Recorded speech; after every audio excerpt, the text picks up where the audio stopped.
I'm Brittany. This is Elle, and welcome to Gaywatch, where we watch gay things. We are continuing our Jesus Christ dead run sprint through. It feels like everything happens all at once. Reading of Erha, Volume 3. I have never read this before. This is a bit of a reading reaction kind of stream. We're very casual here. We don't know what's going on and we're screaming about it. Pretty much. We read for a couple of hours. We take a break around halfway through for a few minutes. And there are now spoilers. There are now trigger warnings down in the description box again. Yay! Because this is Erha, and you probably need trigger warnings. I don't. I'm insane for doing that. I'm crazy for doing that. But even I checked out a very specific trigger that I knew may have been an issue. And I checked it out, and it's fine. So even if it winds up being fine, you still probably want to check. Probably. There's a link to that down below now. I remembered. It was great. Is that it? I believe that might be it. We're starting warm-up live streams next week, a little bit beforehand. They'll probably start at a kind of weird time, at about like 2:15 p.m. Tuesdays and Thursdays. We will be reading for the patrons and any memberships, any members of this channel. Hello, anyone who has a membership with this channel. We will be reading trashy straight romance novels and lovingly making fun of them twice a week. Before these main streams. That's what we'll be doing for patrons and members. I'm deeply excited about it. And we'll be reading for like about half an hour-ish before I hop on here. Hence, you know, warm-up streams. So, we're just gonna actually start. I think that might be it. Yeah. We are on page 279 for chapter 111. Alrighty. This chapter, which I did not read the chapter title at the end of the last stream. So sorry. It is, Shizun is like a blade, you are like water. And these kind of chapter titles cause me some concern. Because these are the kinds where you're like, sure, those are words that you could put together. And then at some point in the chapter, you realize what she means. And your dislike for her grows a little bit more. So, crackling audio. Oh, that's weird. Hang on 1 second. I actually might be able to fix that so I don't lose my place. Hold on.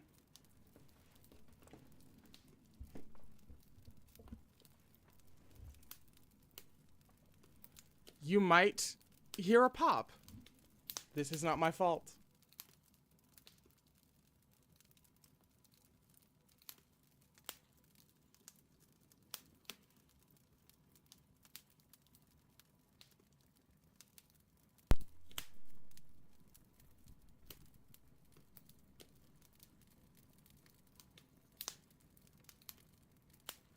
Should be calming down.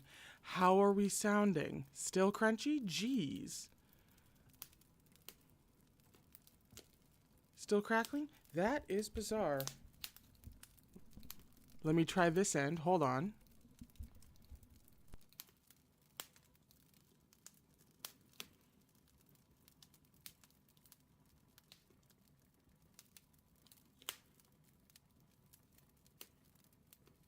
Guessing the problem didn't go away. I would love for it to calm down. If it hasn't calmed down, I have a standby mic waiting in the wings. Nope. Cool. So, give me 2 seconds. I've got a mic sitting back in my closet for just such an occasion, and in the meantime, I'll learn how to say words before I read to you for 2 hours. Hold, please. I'm gonna go grab it.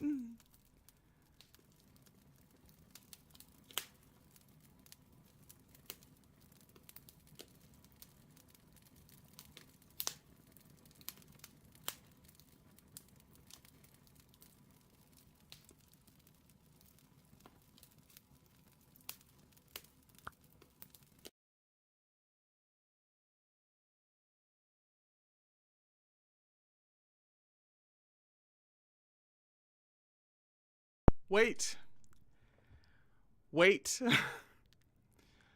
I'm assuming it's gone now. Yeah. Unsurprising. Still have the old mic. It would have taken me longer. So, finally, enough people said Fireplace to make me realize. So I don't know about y'all, but I kind of have a productivity ambiance game thing. You get a little room, you get a little avatar, and you can have to-do lists and stuff. It's great for people with ADHD. I swear by it, actually. It's delightful, and I have it up constantly at all hours of the day. And 9 times out of 10, I remember to turn off the Fireplace ambiance sounds before I go live, except for today.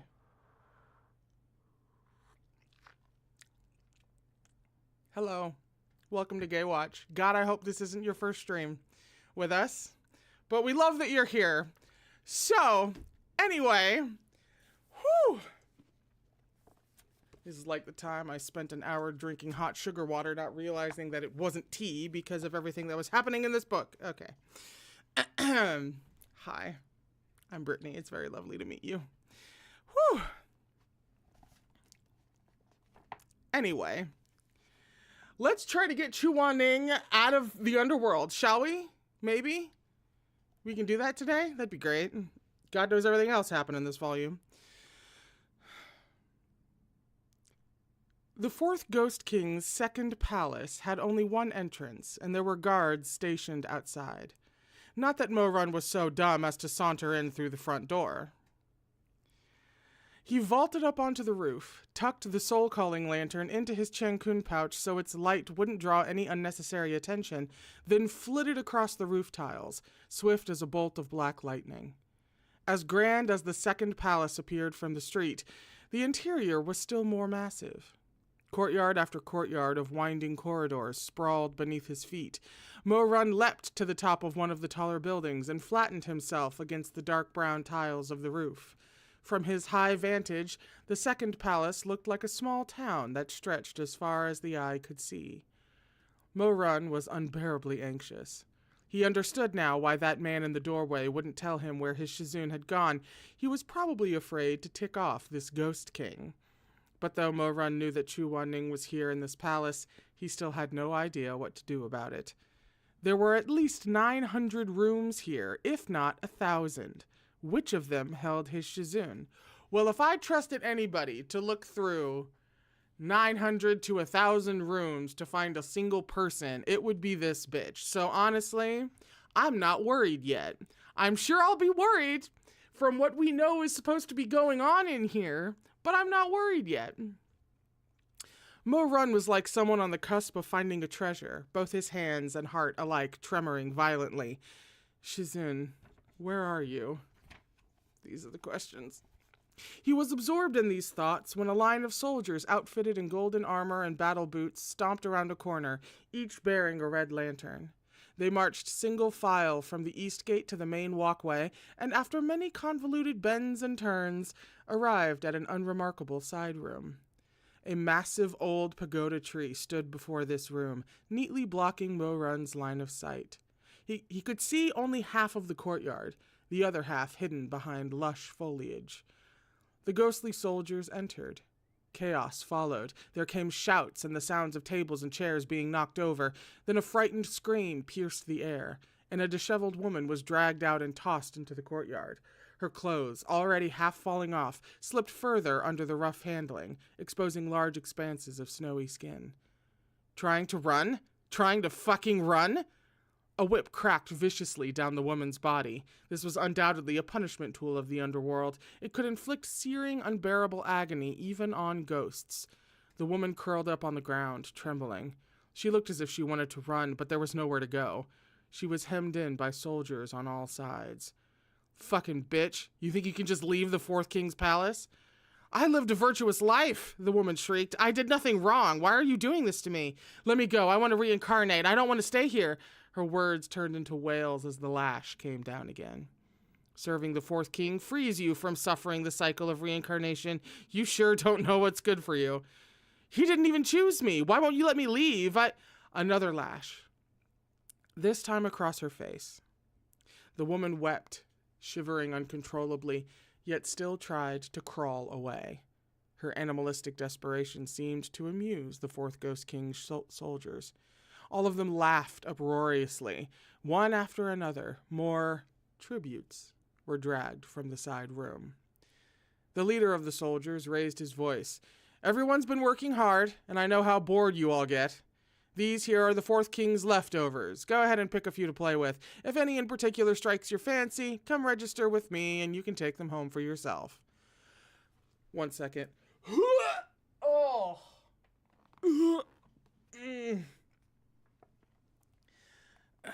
Do you see what I mean about trigger warnings? Please take care of yourselves. Those lecherous ghosts howled and laughed as they crowded into the room to pick the comeliest goods.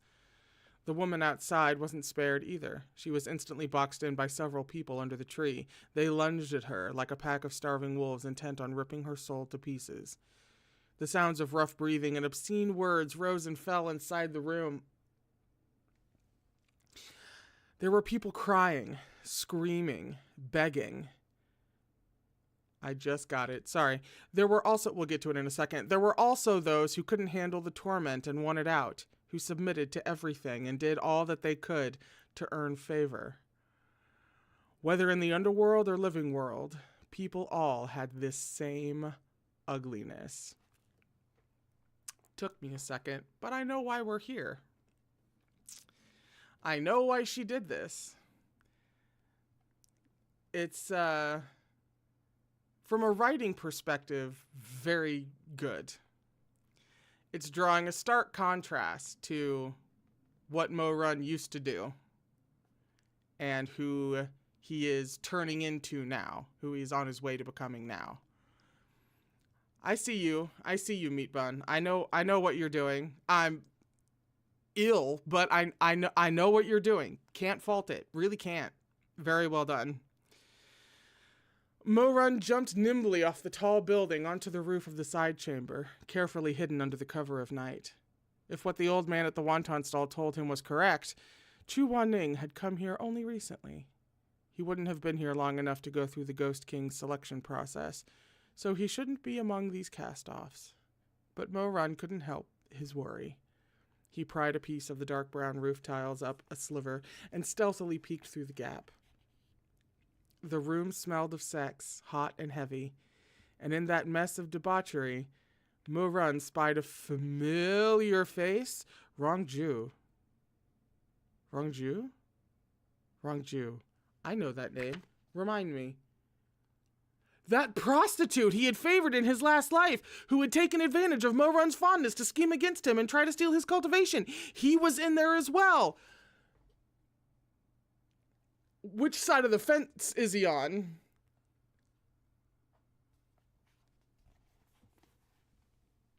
Oh God, Rong Jiu was a clever thing. He knew death as well as he knew life.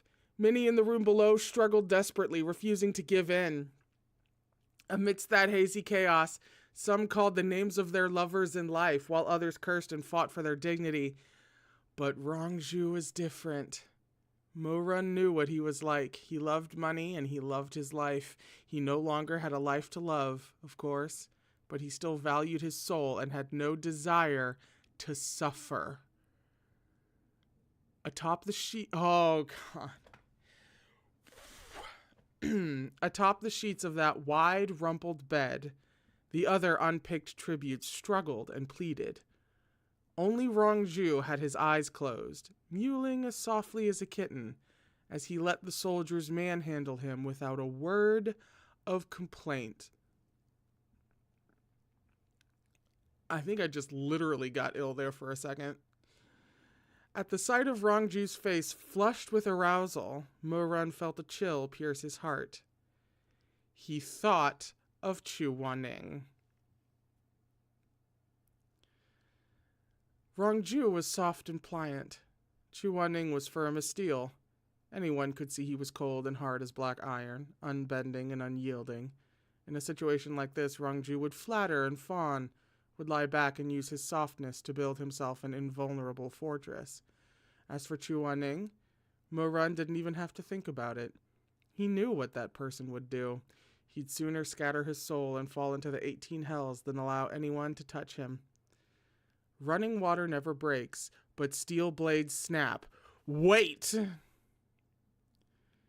Shizun is like a blade, you are like water. I don't like this woman.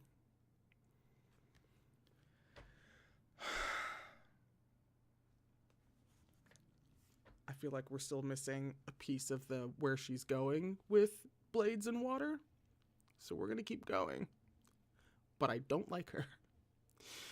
A sudden bang startled those in the room below as well as the one on the roof above.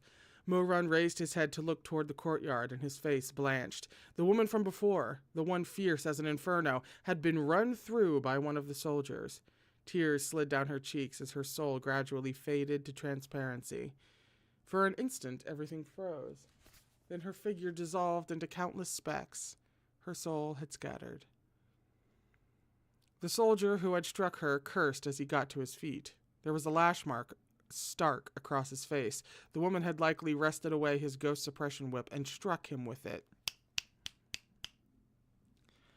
Fucking wench, the soldier spat. Already dead and still so damn prissy. Stupid bitch.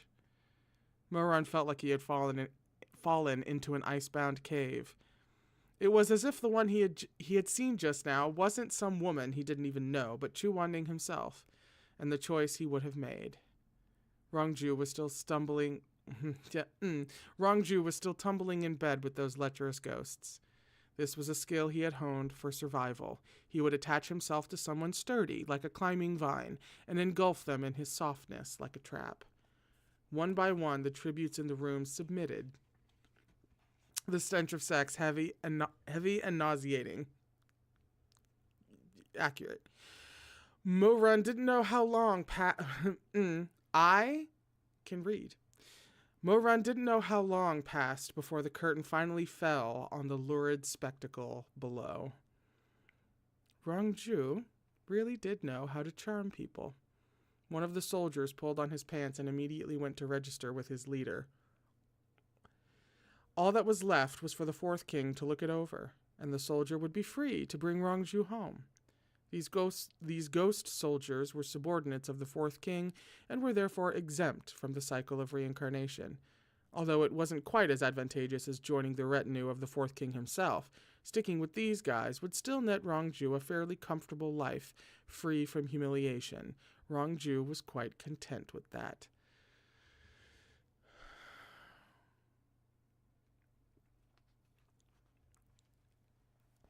That's a whole thing that we actually genuinely don't have time to talk about. And offering off-the-cuff remarks on a topic like this? Extremely difficult. But as it said just a few sentences ago, nauseating. Deeply.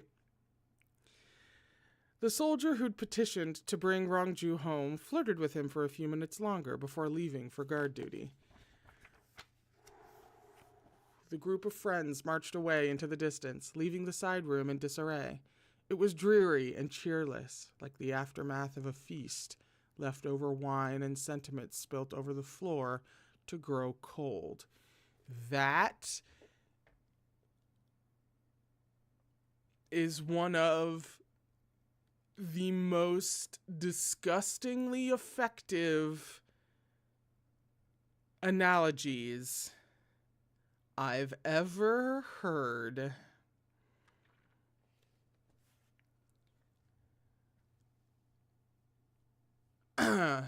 Rong Jiu sat up languidly. Despite being a man, he was the most composed of the group.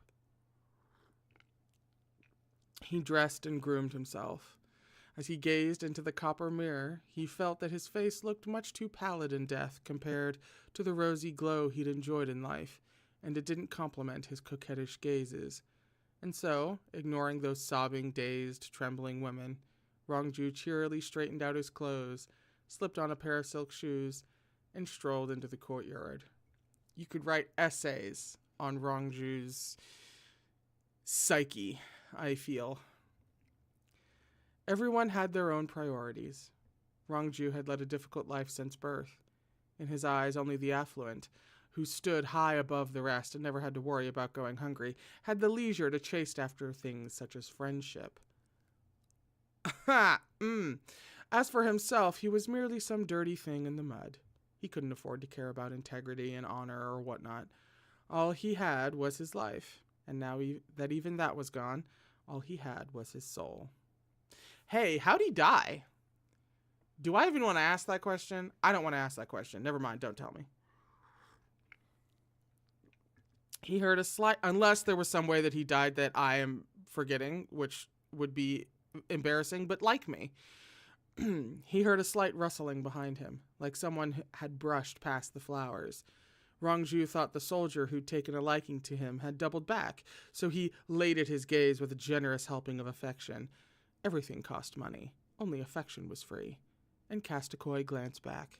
He appeared exceedingly beautiful and charming, indistinguishable between male and female. But when he saw who it was standing coldly next to the flowers, Rong Jiu recoiled.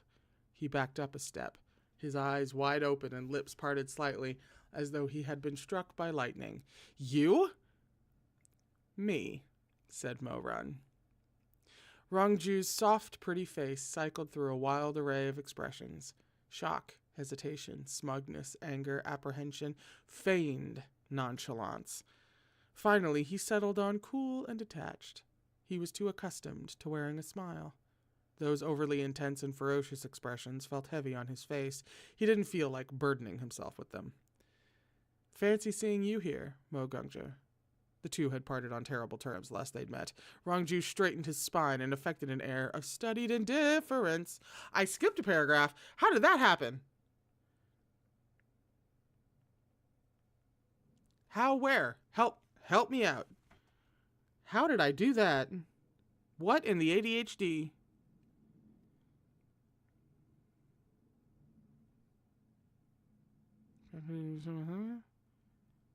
Hell had rouge flowers. Oh! Small paragraph over here on the previous page. Rong Jiu cheerily straightened out his clothes, slipped on a pair of silk shoes, and strolled into the courtyard. Hell had rouge flowers as well, of an even deeper red than those that bloomed in the world of the living. He picked a cluster of the flowers, then dipped the tip of a slim finger into the sap to paint his lips and blush his cheeks. Good to know. And then, of course, that leads into everyone has their own priorities. He needs... And now Marun is here. My apologies. I do not know how that happened. Fancy seeing you here, Mo Gungjia. The two had parted on terrible terms last they'd met. Rong Jiu straightened his spine and affected an air of studied indifference. I'm looking for someone, Mo Run said. Rong Jiu scoffed. Who would have thought? A philanderer like Mo Gungjia, so attached to someone, even in death? You don't know the half of it. Mo Run didn't feel like wasting his breath on Rong Jiu. He took out the scroll and handed it over. Have you seen him? Rong Jiu gave the drawing a quick glance. Average looking, he sneered. Which brothel is he from?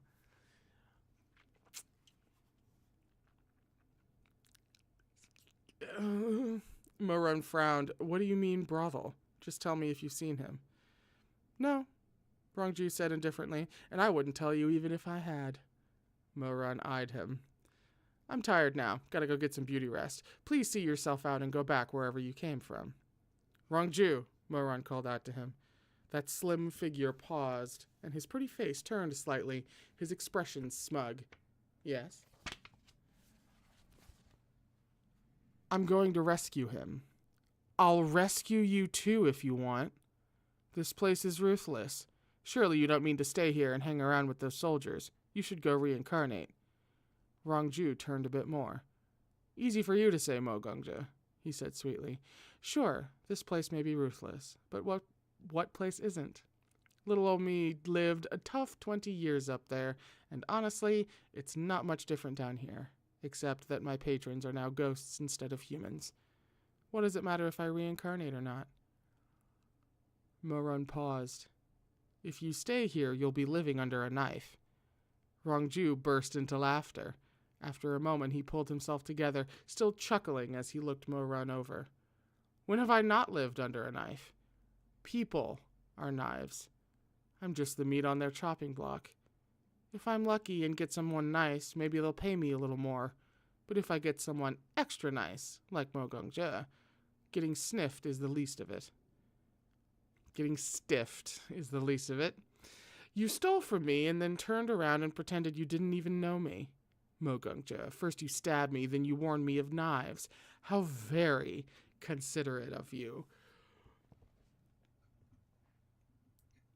Not undeserved. Not undeserved at all.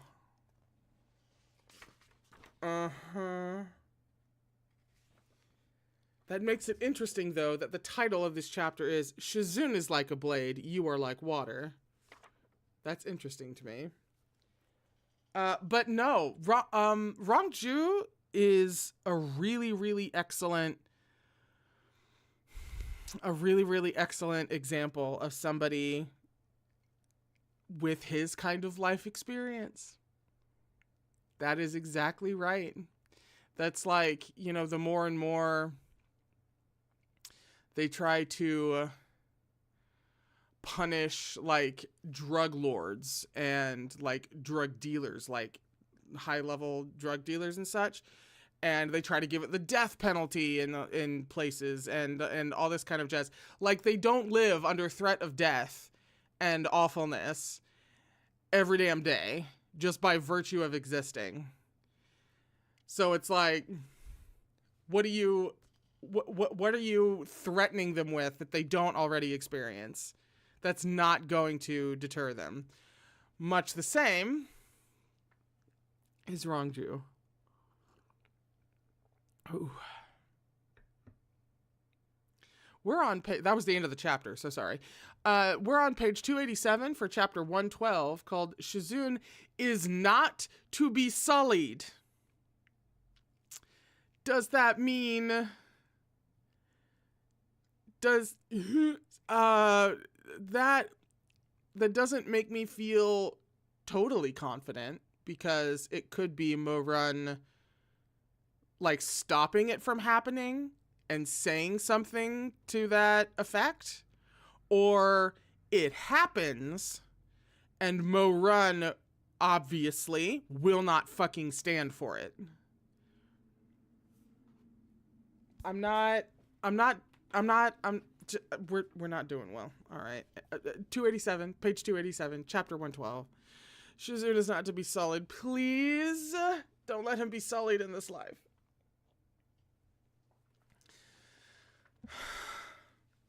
Okay. Rong Jiu was, of course, referring to Mo-run's actions on that first day of his reborn life, when he had been full of resentment. Thinking back on it now, while it was true that Rong Jiu had wronged him in the last lifetime, in which he had teamed up with Chang Gong-je to scheme against Mo-run's life, none of that had happened in this one. This Rong Jiu hadn't yet gotten that far in his plot with Chang Gong-je, and Mo-run really had no good explanation for having taken his money and things back then. That being the case, Mo-run didn't want to fight. It was my bad, he said. Everything I took from you that day, I'll return in the future. And how do you intend to do that? Rong Jiu asked. Or rather, what good would money and earthly treasures do me now? Mo-run could think of nothing to say. You can return the bracelets and pearls to me, but what about my life? What? Mo-run was caught off guard. Your life? Yes, my life. Rong Jiu's expression clouded over, the topic still clearly a raw wound in his heart. Do you know how I died? Bitch, I said I didn't want to know. I asked the question for like 2 seconds, and then I took it back. Don't. God damn it. Mo-run did not reply. Rong Jiu had likely been holding this in for quite some time, and now that the lid was lifted, the steam beneath burst out in a torrent. His face flashed with a rage that slowly grew twisted, and before Mo-Run could say a word, he continued wretchedly. That Chung guy was ruthless. Once you cast me aside, I had no further value to him. He fed me some lies about how he really, truly liked me, but his family objected because I was a prostitute in a brothel, not clean, and said it'd be best if we stopped seeing each other. I was blind back then. I thought his feelings were sincere, that he had no choice, that his parents made him. I can't believe I fell for that garbage. Well, what are you blaming me for? Mo-Run said. Shouldn't you blame that Chung guy? Why shouldn't I blame you? Rong Jiu snapped angrily. I had enough saved up to buy my freedom, and you stole it. I was too miserable to stay at the brothel any longer, but I couldn't leave without money, so I ran away in secret. If you hadn't robbed me, I wouldn't have ended up like this. You ran away? That's right. I ran away. I ran to his place. Rong Jiu's tone was hateful. But that Chung guy wouldn't open the door for me, even when the people the brothel sent after me were closing in. All my struggles were futile in the end. They dragged me back there, beat me to a pulp, and locked me up. But that Chung character said you died when you went to visit relatives in Butterfly Town and the Ghost Realm barrier broke. Mo-Run muttered. That's why I thought we had gotten a little bit of a download. Yeah! Okay. All right, thank you. Huh. There was a shade of mockery on Rong Jiu's androgynous face. How shameless can he be? Relatives. What relatives could I possibly have in Butterfly Town? Mo-Run had no reply to that. What's that you said about living under a knife? I'll tell you what it means to live under a knife. Rong Jiu was getting more and more worked up, his features more and more twisted. In that moment, he truly looked like a vicious ghost. I'll tell you how I died. You and all my other dear patrons. I was locked up in the brothel for ages, without food, starving and suffering. Not a soul cared whether I lived or died. Days passed like that. I was just about to give up hope when that Chung guy turned up again. He came crying, telling me he couldn't let me in that day because his parents were in a bad mood, and he was afraid if he did, they'd have the servants beat me to death. Mo-Run shook his head. It was obviously a lie. Surely you didn't believe him. No. There were motes of light quivering in Rong Jiu's eyes. I believed him. Mo-Run was speechless. I believed him. Rong Jiu bared his teeth and smiled through his resentment, the corners of his mouth curling. Why wouldn't I? Doubt is the privilege of those with a way out. What am I but a peddler of flesh? If I didn't believe whatever people threw at me, how could I survive? He paused. That Chung guy said he would be true to his word and take me into his home, but that his parents couldn't accept me just yet. So he asked me to go with him to a nearby town and live there for a short time first. Butterfly Town? Yes, Butterfly Town. Mo-Run's expression darkened. He already knew where this was headed. Sure enough, Rong Jiu continued.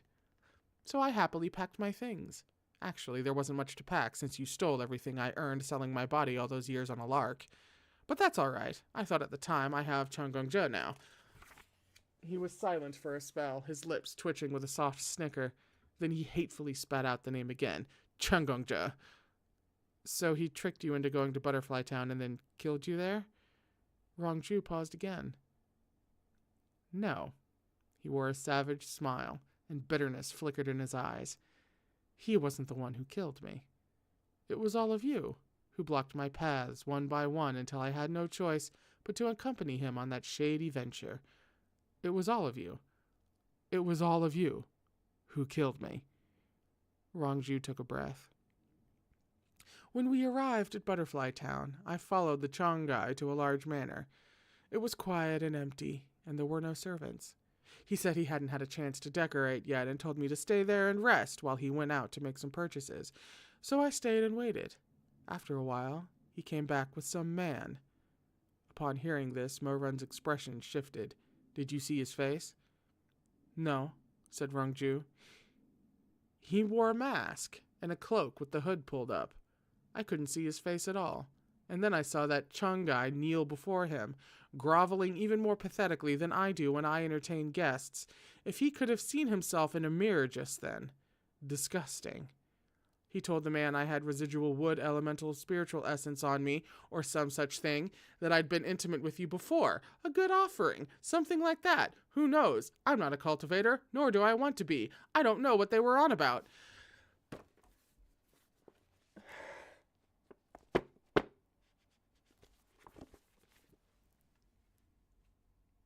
But Moran felt his scalp go numb. It was true that he had been intimate with Rong Jiu before, and that would have left traces of wood elemental spiritual essence in his body. That fake Go Chen had been looking for a suitable replacement for the Heartpluck Willow. Although the lingering spiritual energy would be very faint, it would be pure, indeed suitable, for use in spells. There's not much to say about what happened next. Rong Jiu's usually easygoing expression now held a bone-chilling coldness. As Mo Gongzhe can see, I died. If the Mo Run before him had been that of the past life, or even the Mo Run recently reborn, he would have scoffed and mocked. So what if you died? What's it to me? But as he was now, Mo Run couldn't find it in him to laugh. He did loathe Rong Jiu. And Rong Jiu was unscrupulous, a man who had gone so far as to plot his death in the last lifetime. But though he had been physically intimate with Rong Jiu before, never had they had an open, honest talk. Hearing such plain-spoken admissions from Rong Jiu now, down here in the underworld, filled Mo Run with 100 mixed emotions. He mulled it over and came to a decision.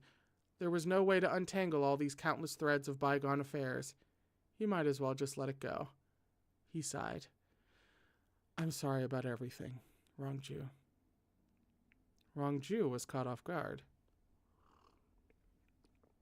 Not once in his whole life had anyone said sorry to him. He looked Mo Run over with wide eyes, like he didn't recognize him. Even if you say that, I'm still not going to tell you where to find that man in the drawing. This has nothing to do with the drawing. Rong Jiu was still for a while, his head lowered. He suddenly spoke. Mo Gongzhe, did you know Chang Gongzhe was plotting with me to kill you and steal your cultivation? I know. You know. Mo Run nodded. I know.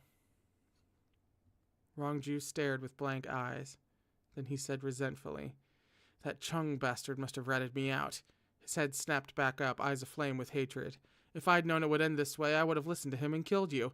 At least then I might have enjoyed a good life instead of dying miserably like I did. Mo Run gazed at him. Do you always do whatever other people tell you to? So what if I do? Rong Jiu asked. All I wanted was to live well. I sold my body, but what's wrong with that? Is that any different from selling fish or meat? It's merely a means to make a living. I knew all you young masters looked down on me, but it hardly mattered. What's the point of stuff like reputation and dignity? I'd rather have good wine and good meat. That's why, if I could have killed you back then and saved myself, why shouldn't I have? He's such a product of his environment. Oh! Chinese authors, well, I've only read danmei, so I'll say danmei. Danmei authors are so good at anchoring characters as products of their environment. They are so good at that. It's outstanding. It really is. And this is a fantastic example. Ugh.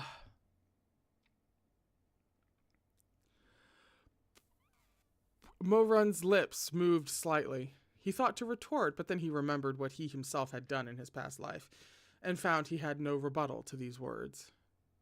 People kill animals and eat their flesh in order to live, Rong Jiu spat. So what's wrong with killing people in order to live? Mo Run sighed. Is there any meaning in living like that? He murmured. The question was directed at Rong Jiu as much as it was at his past self, the one who sat high on his throne a lifetime ago. I don't know. I don't know what meaning is, Rong Jiu said dully. I was 16 when I was sold into the brothel. And my first customer was a cultivator in his 50s. What gives something meaning? I wouldn't know. When I was alive, all I wanted was money. Money could buy freedom, and then I wouldn't have to bow and simper to anybody anymore. But I never got it, even until death, thanks to you beasts. A long silence. So if you could do it all over, you'd help that Chong fellow murder me? Moran finally asked. That's right. All right, then. If I could do it over, I'd still turn around and filch all your money just to screw you over. You! In his anger, the faint blush on Rong Jiu's cheeks from the rouge flower was all the more vivid. His body swayed for a second before he slowly mastered himself. A minute passed. Rong Jiu was aware that he'd lost his composure. He reached up to tuck a few errant strands of hair into place, then pulled himself together and schooled his features into their usual coy smile. Still, anger flickered in his gaze. You can say what you want. I can make my own way. Enjoy your time in the underworld, then. Rong Jiu narrowed his eyes. I fully intend to. All I have to do is lie back on the bed and I'll be spared the misery of reincarnation for the rest of eternity. I know a good deal when I see it. Unlike those idiots back there, I'm more than willing.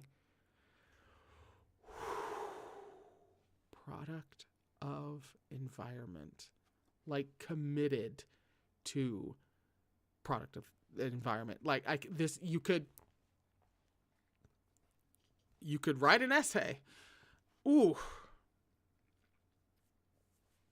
Mo-Run's lips tugged up in a brief smile. But Rong Jiu, those soldiers work for the Fourth Ghost King. Whether you live, whether you stay, it all hinges on his pleasure.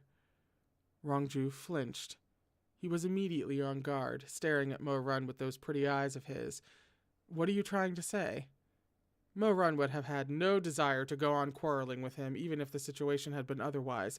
But though Rong Jiu had a docile temperament, once he began to hate someone, he was unrelenting. Mo-Run did his utmost to remain calm as he spoke. You may think the person in the drawing is average, but I think he's great. Beauty is in the eye of the beholder, after all. Who's to say the Ghost King won't take a shine to him? With a frigid face like that, who'd be into him? You never know, Mo-Run said. If the Ghost King liked the soft type, then why didn't he pick you? There's a nauseating thought. That's all right. It's only the 10th one this hour. Oh. Rong Jiu fell silent, but his expression darkened somewhat. He has a fierce temper, Mo-Run pressed. If he gets picked, he'll probably flip the entire underworld upside down. And when the time comes to assign blame, the Fourth Ghost King's people definitely won't get off easy. Some of those soldiers will hang for sure. If you want to make like a climbing vine, at least climb a sturdy tree. If the tree topples over when you've barely coiled yourself around it, losing your support will be the least of your worries. Chances are you'll get uprooted right along with it, and that'll be a soul-scattering kind of end.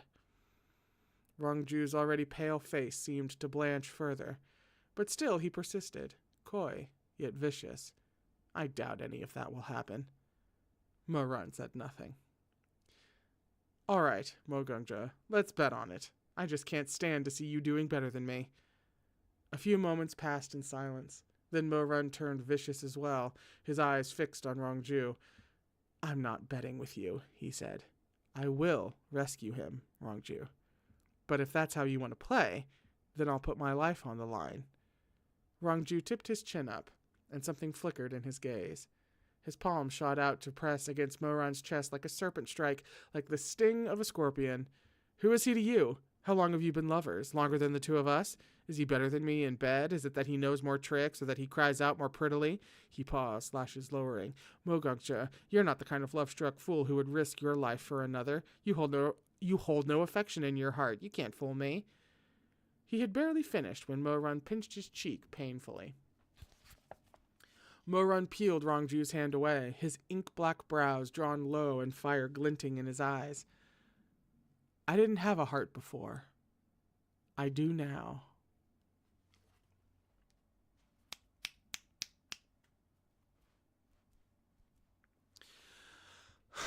We love a baby who grows. Rong Jiu's eyes snapped up and locked onto Mo-Run's face. He suddenly noticed that this person was scorching hot and even a little unfamiliar. The young man before him still appeared to be that free and easy Mo Wei-Yu, but there was something different about the soul inside. Rong Jiu flinched like he had been burned by this kind of Mo-Run. He wanted to turn and run, but Mo-Run's hand locked him firmly in place. And, Mo-Run went on, between him and me, from here on out, there will be no impropriety. I respect and love him without a single impure thought. Don't you ever sully him again.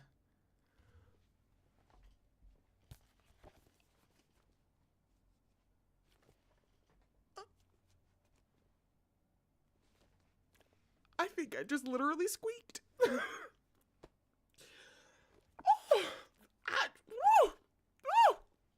I need a moment. I need just a moment. Oh, we're going to savor that with our whole chest for a second. Oh my God.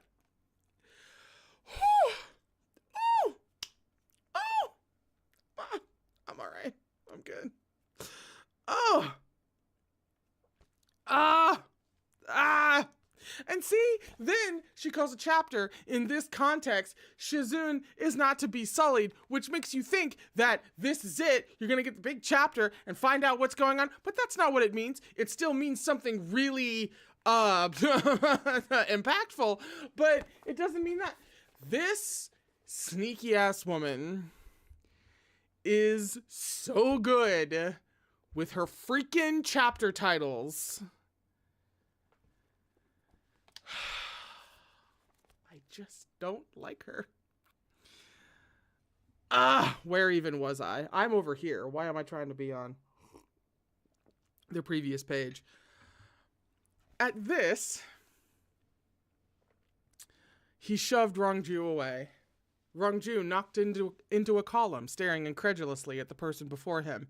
He was too much in disbelief to notice the strangeness of the phrase, "From here on out, there will be no impropriety."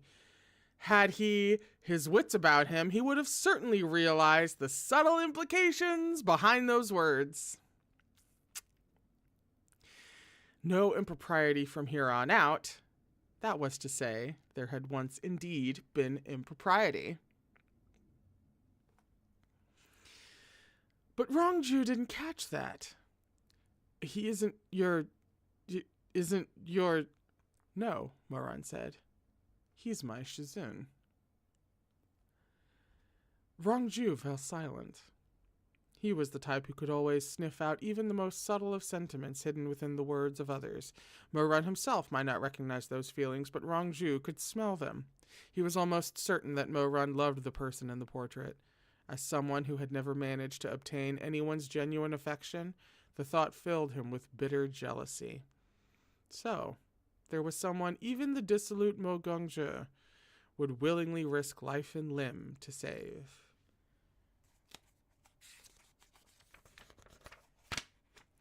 Rong Jiu suddenly wondered if he had been more sincere toward Mo Gongzhe back then, if he had been earnest and wholehearted, then might Moran have also shown him some real feeling? He was still caught up in wondering when Moran spoke again in a cold, vicious voice without the slightest hint of humor. Rong Jiu, I will ask you where he is one last time. If you still claim not to know, well, I'm a cultivator, and I know plenty of drugs and spells that will make a person talk. And if that fails, do you think I won't take the plunge and go see the Ghost King myself? Rong Jiu was completely dumbfounded now. I've committed every kind of transgression in my life, he said softly. But now I want to live properly. However, if no one will lend me a hand, then I'm still that same way you. Rong Jiu, think carefully before you answer. I'm not afraid to die, nor am I afraid of having my soul scattered. If you insist on standing in my way, I won't hold back either. Neither spoke as they stared each other down. The resolute against the resentful. Ooh, turn of phrase! The unshakable against the unresigned. The fiery against the frosty. Then the ice in Rong Jiu's eyes melted, as if defeated by the wildfire in Moran's oppressive gaze. Rong Jiu's envy and hatred ran deep, but Moran's obsession was no shallow thing either. Head to head, he was no match for Emperor Taishanjun. Rong Jiu's face was so ashen that even the vibrance of the rouge flower couldn't disguise the gauntness of his cheeks, hollow as ruins and wreckage. Why would you go so far for him? He treated me better than anyone, but I tormented him like he was my worst enemy. I owe him. A long moment passed. At last, Rong Jiu whispered, I really haven't seen him. Seeing Mo-run's expression, he added slowly, I'm not lying. But I do know that all the newly captured ghosts are kept in the biggest hall on the east side. They're locked in individual cells patrolled by the guards. You should be able to find him there. Dear God, let him be in there. Let him be alone in an isolated cell with bars between him and everybody else. This is the new dream. Mo-run didn't wait even a second. He turned and rushed off into the night. Rong Jiu stared after him distractedly, feet rooted in place. A strange, bitter feeling flooded his chest, and despite himself, he yelled after Mo-run's retreating back. Mo-wei-yu, you want to lead a proper life now? Fat chance. You and I are both covered in filth. Neither of us gets a do-over on a proper life. Mo-wei-yu, just you wait. I'm going to live well. I'll do whatever I have to do to cling to life. Even if I have to sell my flesh and my soul, I'm going to live lavishly. Even if my whole body rots away. Just you wait. You think you can just wash away the stench of blood? As if! The filth's in your bones. Go ahead and play at being reformed, and I'll keep whoring myself. We'll see who gets to live a good life, Mo-wei-yu. He shouted until even Mo-run's silhouette had disappeared. Only then did he drop into a crouch. His hands came up to cover his face as he choked back his sobs. How come you get to do things over? How come you get to have someone who treats you well? Even someone as rotten as you. How come? Oh! God! Oh! Oh.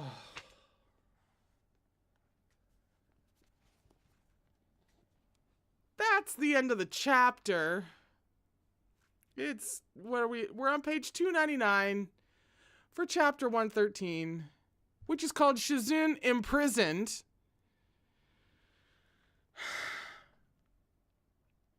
Okay, you know what gets me though?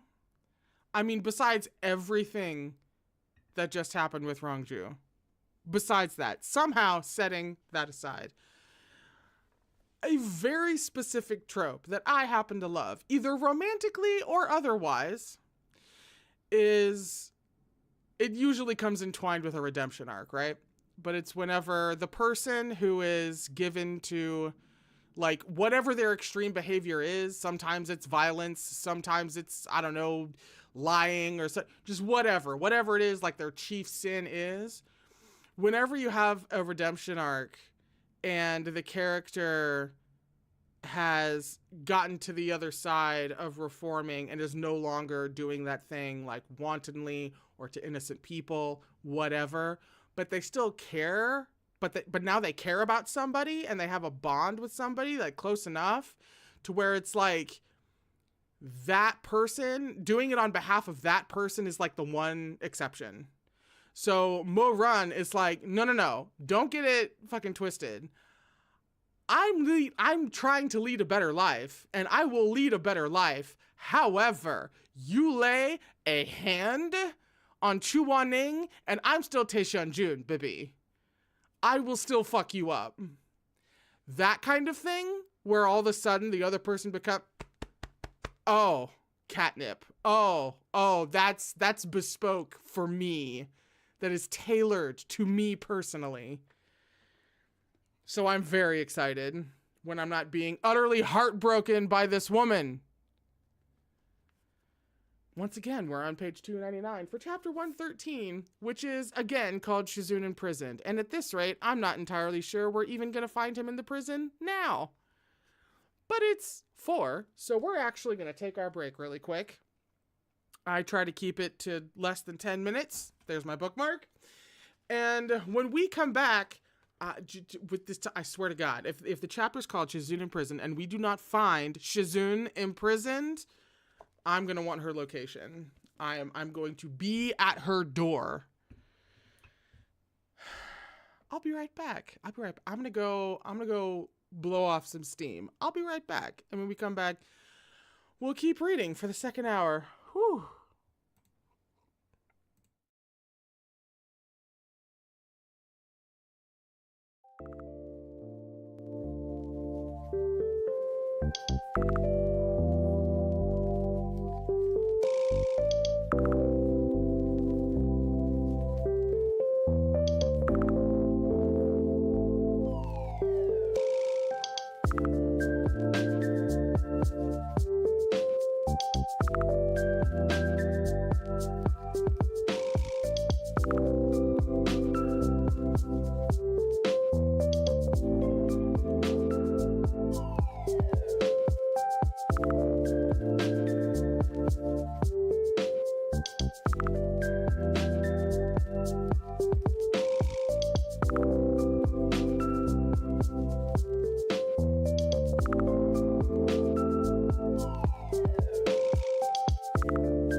And we're back. I had a comment pinned in the chat because after I went on my rant about how, this chapter is called Shizune in Prison and watch we not even get to, it'd be some other meaning, right? Maddie literally said, Shizune imprisoned in Mo-run's thoughts as he continues searching. That's exactly what I mean. And she would do that to us. She pretty much has done that to us in the past. So I don't trust her. I don't trust her in the slightest.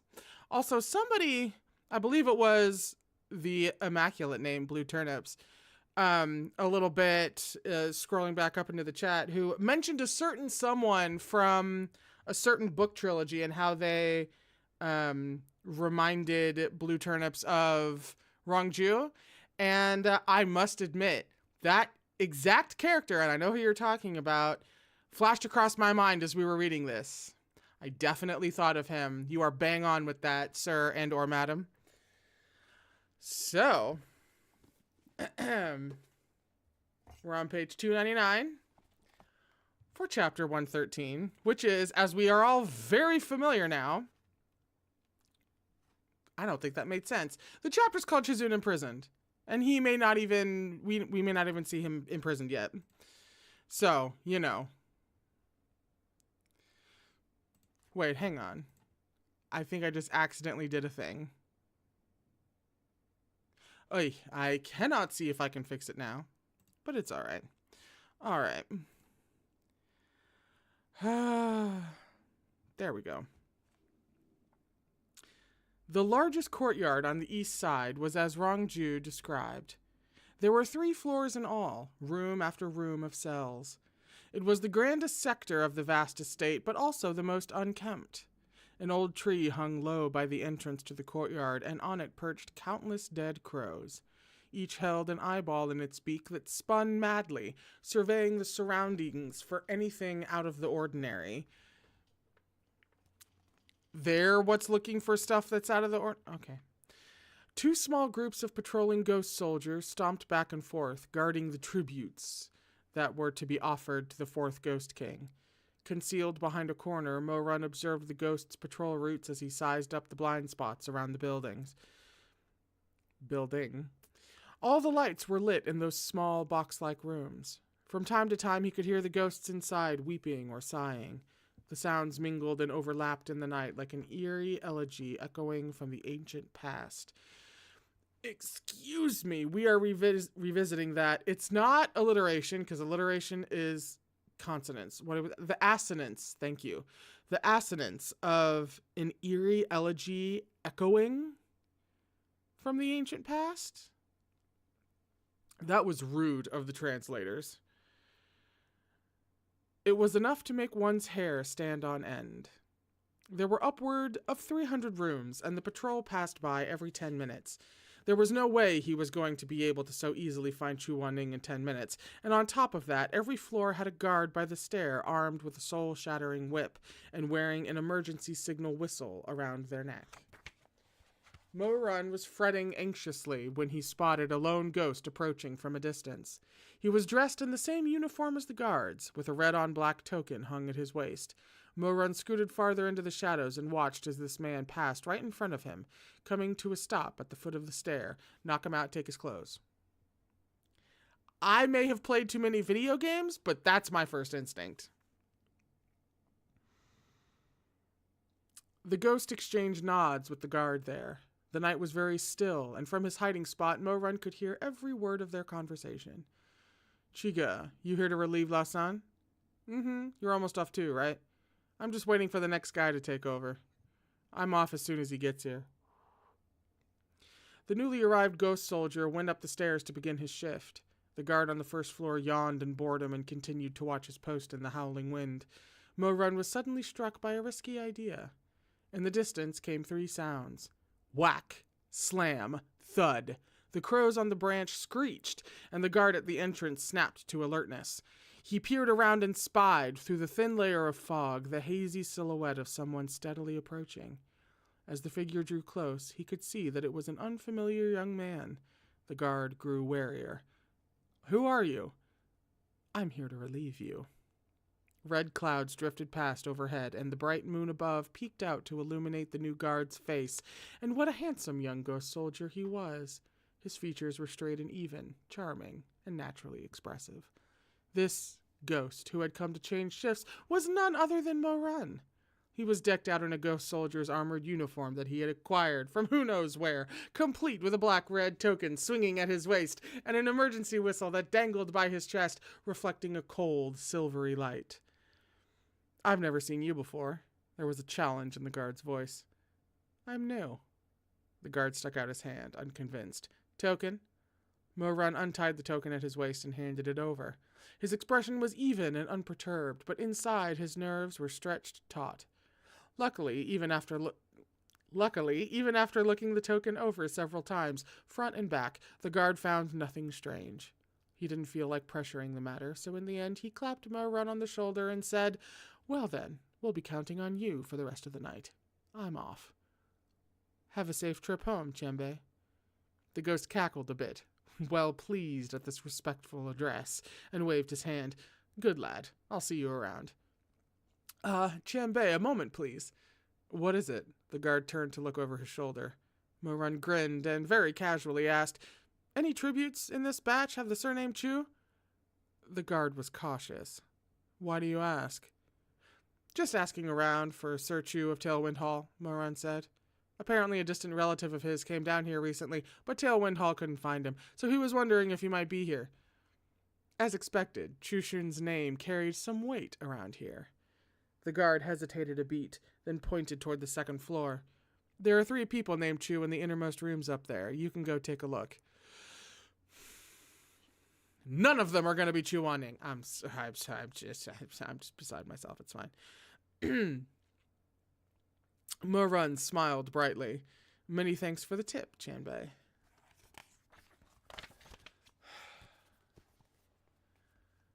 "You're welcome." Qianbei was dumb as fuck. Matter of course. With that settled, the guard wandered off leisurely, humming a light little tune. He strolled right past the corner without noticing his real comrade, the one who was meant to relieve him, trussed up with a binding spell and tossed in a ditch. The poor ghost had been stripped of his armor and left in only his thin inner garments. Glare as he might, he was gagged so well and so thoroughly that he couldn't make a sound and lay there fuming uselessly. Mo Run didn't trust Rong Jiu not to pull something. The unpicked tributes were kept together in the side palace. Although there was only a barrier outside and no guard, there might still be patrols.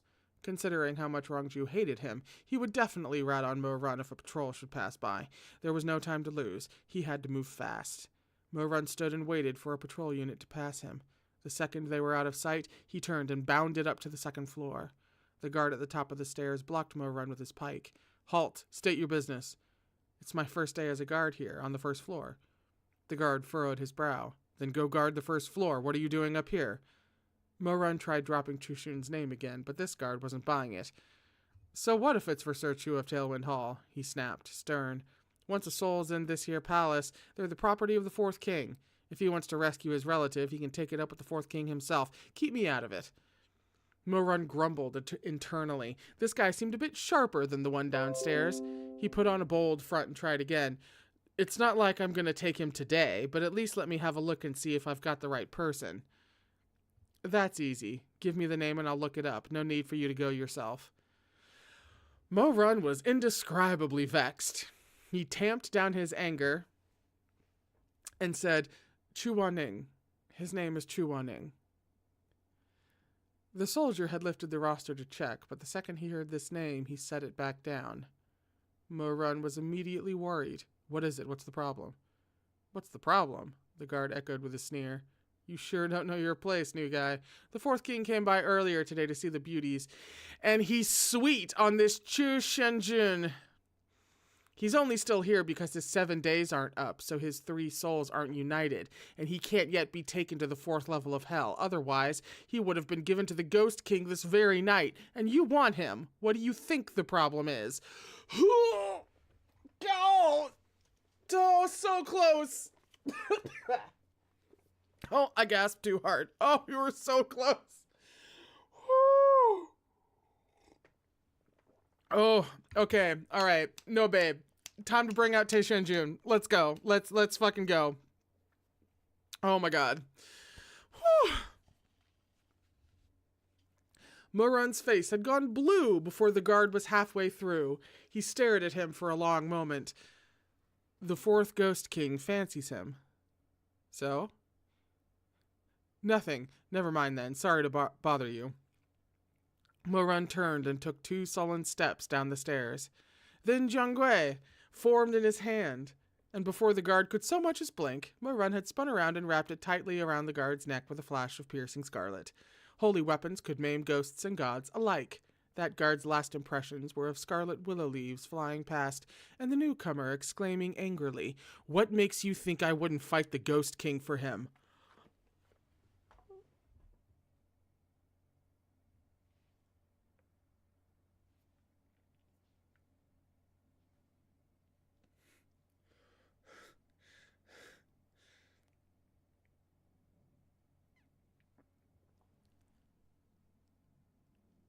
That might be the hottest thing Mo-run has done so far.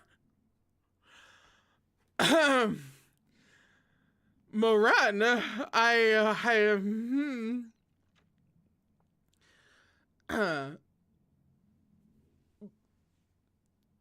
before he lost consciousness and crumpled to the floor.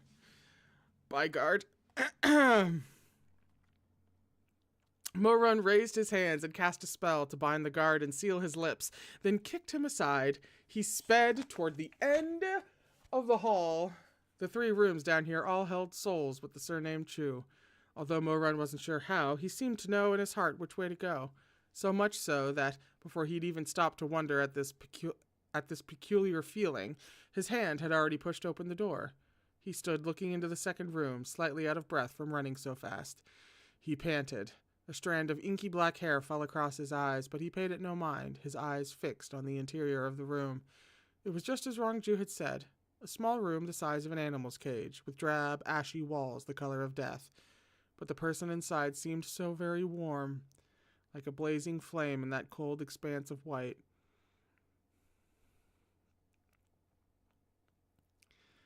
Not every tribute was bound, or at least Chu Wanning wasn't.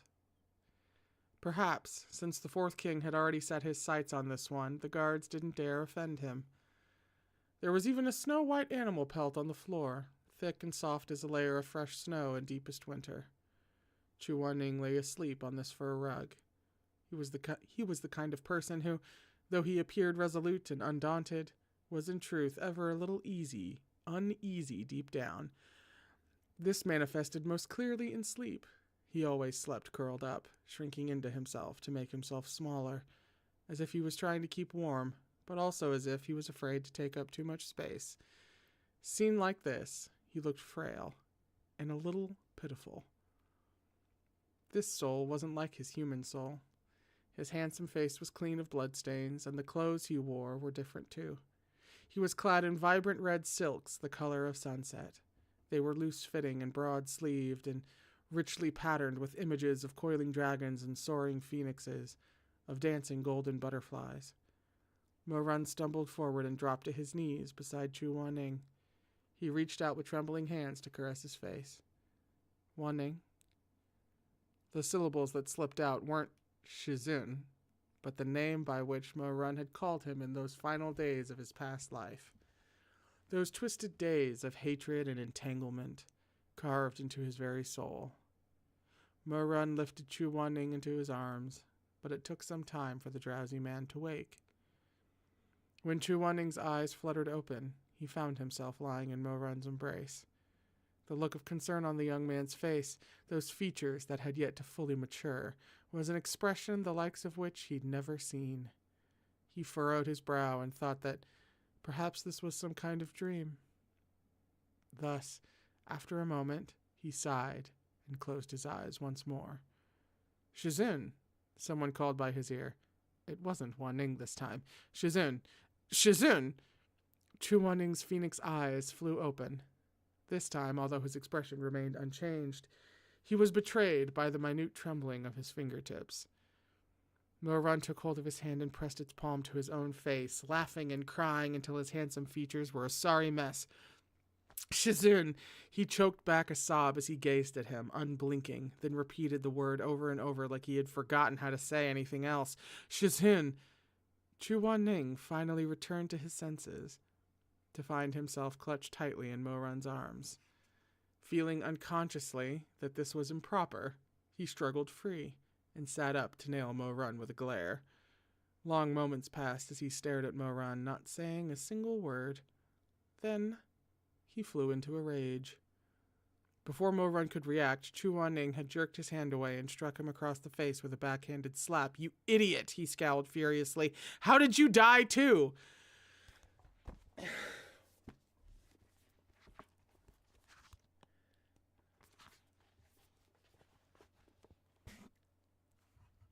I just totally scraped the mic, and I do not care.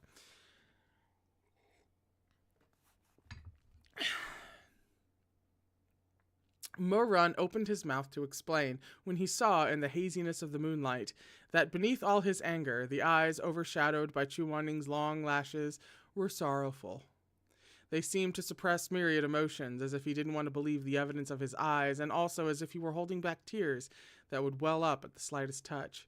When he'd finished cursing, he'd bit down hard on his lower lip, using all his will to repress the shameful, humiliating tightness in his throat.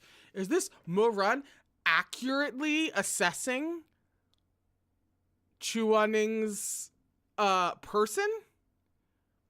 Did Mo-run roll an insight check, and this time without disadvantage? Have we, not to put it in D&D terms, but have we... I'm a little fucked up. There were those who would make a great show of the tiniest cut and ensure everyone knew they'd been injured. And then there were those who were too proud to say anything, who would rather swallow their grievance and suffering, even if it tore their throats bloody, than speak a word of it. He'd never said, so Mo-run had never known. But now that he did, his heart ached terribly. He wanted to hold Chu Wanning, but Chu Wanning pushed him away. His voice was hoarse as he said, "Get the hell out." Chu Wanning turned his face away, 1,000 layers of heartbreak hidden under that veneer of brittle coldness. "You've got some nerve coming to see me after dying so young." He can. Now that he has just a shred of context, now that the dumb husky is just a little less dumb in a very important way, he can actually see beneath Chu Wanning's presentation. Shut up.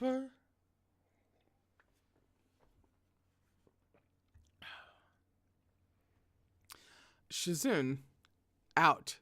Chu Wanning's face turned away even further. "You're no disciple of mine. I don't take anyone so useless as to end up dead in his prime." Dead in his prime? Mo-run had originally been dejected, but after being reprimanded so seriously like this, he felt warmth flood his heart like trickling spring water. He raised a hand and clapped his palm to his forehead before dragging it down to cover his eyes. Then, unable to help himself, he began to laugh. Bitter and sweet and sour all mixed together. The light sound of his laughter made Chu Wanning angrier still. This is high-key hilarious. Chu Wanning's literally having a moment, thinking Mo-run has not just died, but died young. And Chu Wanning is just furious at this fact. But meanwhile, Mo-run, who can now see through Chu Wanning's shit a whole lot better, is just like giggling and twirling his hair and kicking his feet. And Chu Wanning is so confused because he's trying to be angry. Oh, I'm going to have a laugh while you look at this art. That's really quite rude, actually. Like, why would you do that? Why would you give me a visual representation of this? This is actually too funny.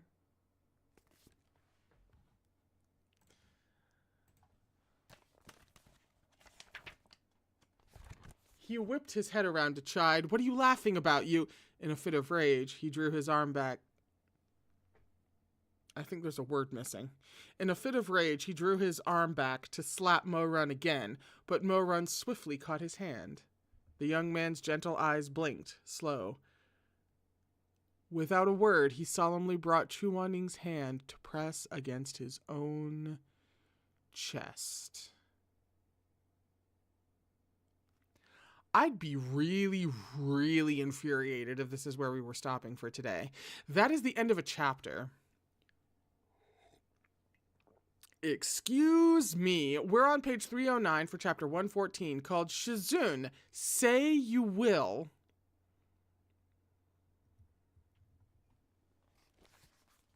Everybody shut up. Okay. A slow, steady heartbeat. Chu Wanning blinked. Surprise, joy, awkwardness, and embarrassment all flitted through his eyes in the space of an instant. But this was the Yuhang elder after all, calm and cool as ever, singularly adept at schooling his features into unruffled composure, sweeping those extraneous emotions under the rug in a trice, as if the one who'd admonished Mo-Run in despair just now had been someone else entirely. What are you doing down here if you're not dead? Chu Wanning regretted the words as soon as they'd left his mouth. It was obvious that Mo-Run had come to save him. But Chu Wanning was afraid that, if Mo-Run really were to say that, his heart might beat right out of his chest. He was so nervous he completely forgot he was already dead and had no heart to speak of. But Mo-Run gazed at him without saying any such thing. He likely knew Chu Wanning would be embarrassed if he were to say, I came here for you. Mo-Run thought a bit, then pressed his lips together and lowered his lashes. Shizun, he asked gently, can you guess why I'm here? A long pause. You came looking for trouble. Since when did Shizun change his name to Trouble? Mo-Run grinned. You should have told me. Oh! Y'all,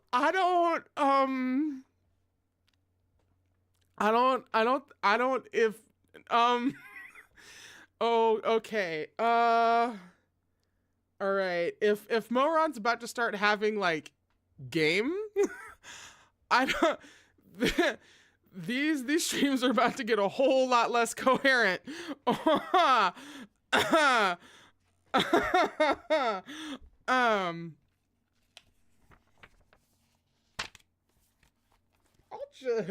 I'll just be over here. Woo, okay. Oh, man.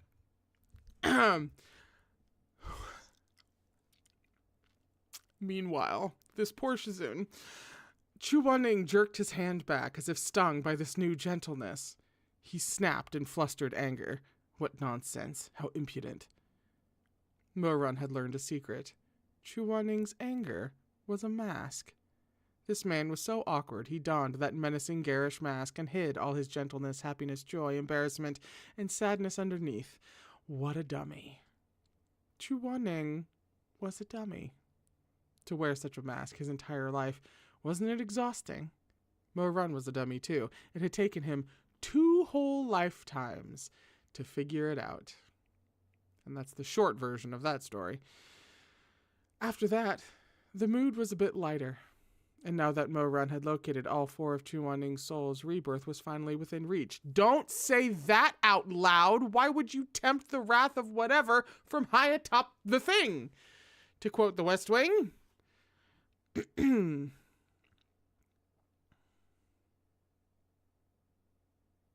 Mo-Run was in high spirits. Bitch, me too. He grabbed Chu Wanning's hand again, clutching it as he rambled on and on. Mo-Run told him why he'd come down to the underworld, and about Master Huizui.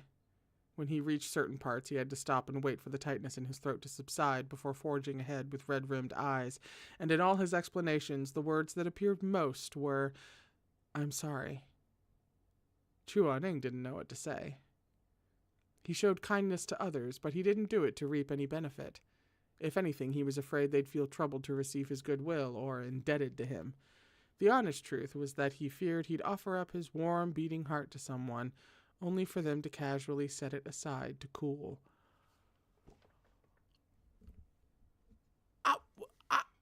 No, see, I should have written down a couple of things so far tonight, but that's going to be the one that I finally remember. What on earth do you mean? The honest truth was that he feared we're going to try that again. The honest truth was that he feared he'd offer up his warm beating heart to someone only for them to casually set it aside to cool. That was in the middle of page 310. Volume 3 of this fucking series. Thus, despite, like, what a way to illustrate unrequited feelings. Who comes up with that? We can't talk about it. I'll have a conniption. Thus, despite being open and straightforward in all other respects, he would always hide his kind deeds. He had worn a mask his whole life. But one day, the person he liked suddenly reached out and plucked that vividly painted anger right off his face, leaving him like a crab without its shell. He stood dazed, at a complete loss for what to do. As Chu Wanning stared vacantly, Mo-Run knelt before him, one hand still grasping Chu Wanning's as if afraid he might disappear. Understandable. For a split second, ridiculous, shameful thoughts raced through Chu Wanning's mind. This disciple of his had always been brazen and audacious, with no regard for common sense. For Mo-Run to suddenly take his hand and treat him thusly, he couldn't help thinking the other was up to something. Fair. Chu Wanning was startled by his own thoughts, and his face became gloomier still. Unsure what kind of expression he ought to wear, he could do nothing but fall back on the cool detachment that was his habit. But Mo-Run wasn't up to anything at all. He continued to hold his hand, like he was holding a treasure once lost, now regained. I don't like her. This person whom he had tossed aside like worthless junk in his past life. Shizun. Having set down that great burden of hatred, Mo-Run knelt before him now, earnest, respectful, full of warmth. Before, I was in the wrong. From now on, I'll go left if you say left, right if you say right. All I want is for you to be happy. Perhaps he was feeling too many emotions at once. His eyes sparkled with tears as he smiled up at him. So come back with me, okay? Chu Wanning said nothing. His face was calm as still water, but his heart blazed like a beacon of fire. Shizun, Mo-Run's voice was gentle and soft, with a touch of lingering youthfulness. When Mo-Run hated someone, it was with unadulterated vehemence. But if he cherished someone, it was with his whole heart. He had always been this way, doing nothing by halves. Come back with me. Say you will, okay? Fucking chapter titles. This bitch. Chu Wanning remained unresponsive. He stared absently at Mo-Run as if lost in thought. More like flatlining. Mo-Run was worried Chu Wanning might still be cross, so he forced himself to smile through the I'm too excited, I'm so sorry. Smile through the dejection that settled over him. Tried his best to keep it together lest he make his Shizun uncomfortable. He swung their joined hands a little and wheedled, Shizun can just nod. He doesn't have to be cute about it. Still nothing. If Shizun doesn't say anything, I'll take it as a yes, okay? Mo-Run said, nervous but still gentle. He paused, then slowly counted off.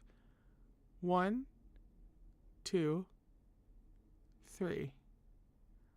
But Chu Wanning was like a person exposed to a freezing cold for too long. Suddenly plunged into warm water, he felt not warmth, but pain. Once again, with the analogy... What is it with her in the analogies today? Huh? That was the third life-ending... I'm not speaking to her. He had never been wanted before, so he hadn't even known that to be frozen was an agony. I don't like her. I don't like her. She's been building that frozen Chu Wanning thing for a million fucking years. This whole time. I may one day hate this woman.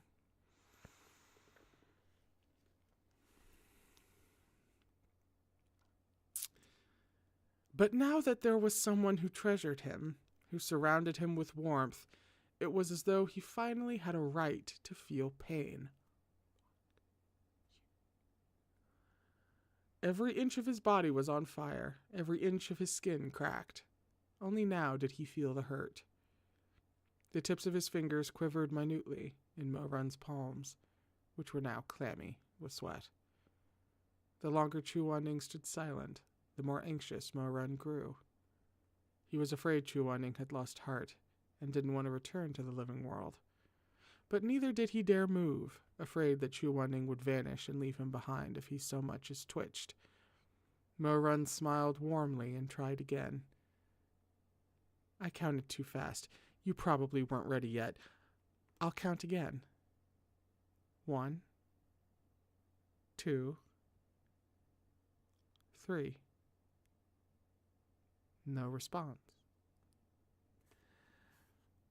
Mo-Run's throat worked. He was trembling now, but he forced himself to smile and smile, saying, practically begging, Shizun, did you hear me?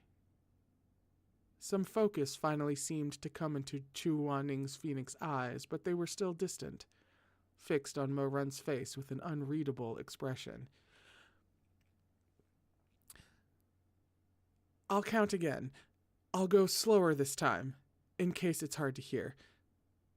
Mo-Run said. 1, 2, 3. Nothing. I'm going to count one last time. 1,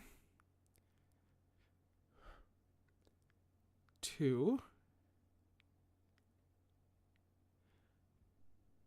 3. This time's really the last. 1, 2,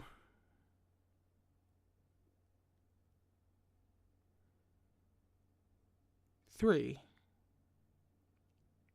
Chu Wanning stared, blank-faced, I'm too excited, at that young man kneeling at his feet, counting 1, 2, 3, 1, 2, 3, again and again like a dummy, as if repeating it could reverse time's flow, could coax a withered tree to bloom, could bring back the dead.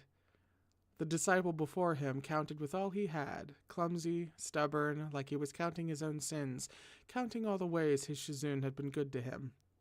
He counted until his voice shook and his smile was one of panic. Shizun. Mo-Run looked up. The rims of his eyes were red, but he had already wronged Chu Wanning so greatly all the way to this point. Mo-Run didn't want to cry where he could see and hear. He didn't want to cause his Shizun any more grief. So he swallowed his tears and smiled, keeping his tone light and easy as if bargaining. I'll count again. Pay attention to me, won't you?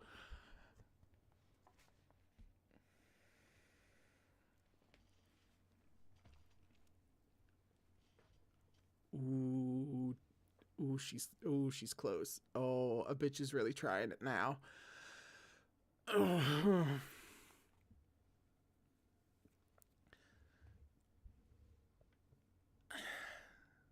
Chu Wanning felt like his heart was being stabbed by this pleading. He tried to pull his hand from Mo-Run's grip as if it frightened him, but this time Mo-Run held on tight and refused to let go, with a dog-like persistence. The young man gazed up at him steadily, unblinkingly. He said, 1, 2,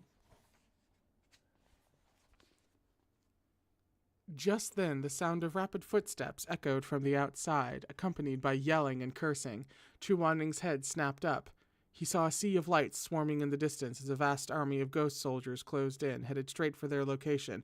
Well, yeah, y'all been dicking around playing counting games and utterly breaking and healing and wounding and curing my cold, dead heart. You're still in the middle of the prison. You have to get out. Of course ghost guards are coming at you.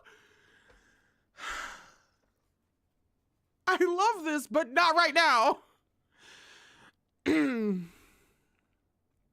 Rong Jiu had found a chance to snitch on them after all. Or you guys have been dicking around in this cell, breaking my heartstrings one at a time for completely understandable and in-character reasons. But again, now is not the time.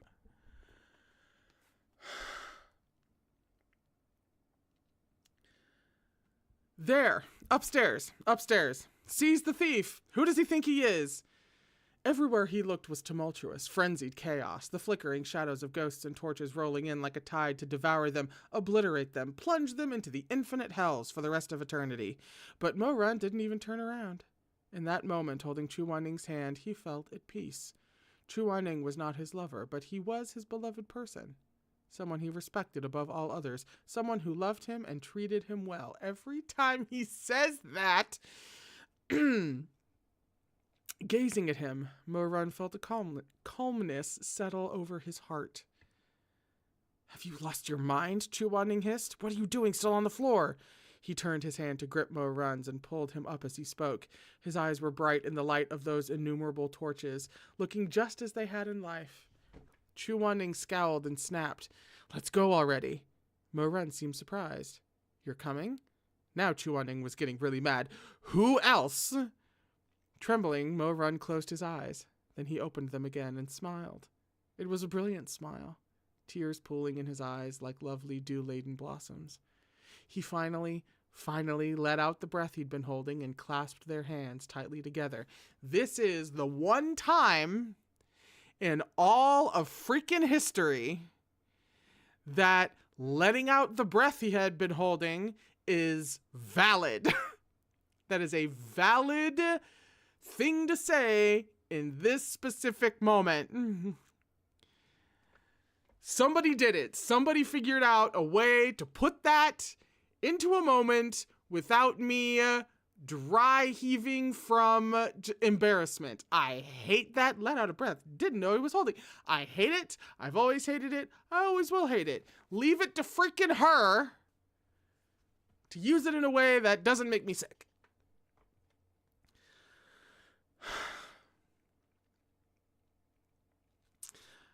Fingers interlocked. He pressed his forehead to Chu Wanning's and whispered quietly, earnestly,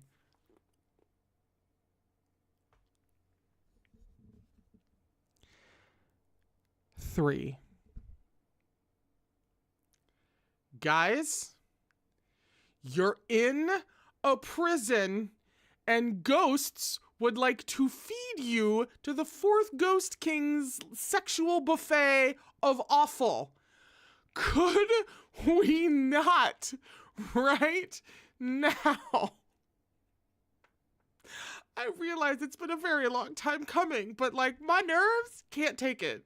Can't do it. Not today. Jesus Christ. What do you mean 3? Hurry up. Thank you, Chu Wanning. The sea of ghosts outside was drawing closer. Mo Run at last turned to look and let out a somewhat panicked sound when he saw the horde closing in. Shizun, put up a barrier to hold them off for a minute while I get you into the soul-calling lantern. I can't. What? Mo Run was dumbfounded. Chu Wanning's customary cool and collected expression was a little flustered. He quickly covered his embarrassment with irritation. Do you really think I'd be trapped in this stupid little cage if I still had my powers? That's... okay, that's valid. No, I get you. Yeah. Mo Run had no words. Alrighty then, so the thing missing from this soul was cultivation. Oh God, that's right. No, right, of course. He had to recite the spell without interruption in order to draw a soul into the lantern. It wouldn't take long, but it would definitely take longer than they had. Now that we've counted to 3 a million times, I'm not going to be over it. I understand it. I get it. It's beautiful. I love what she's doing. I very strongly dislike her at this point, but it's going to drive me nuts. You've been counting to 3. You know what? I've already said it.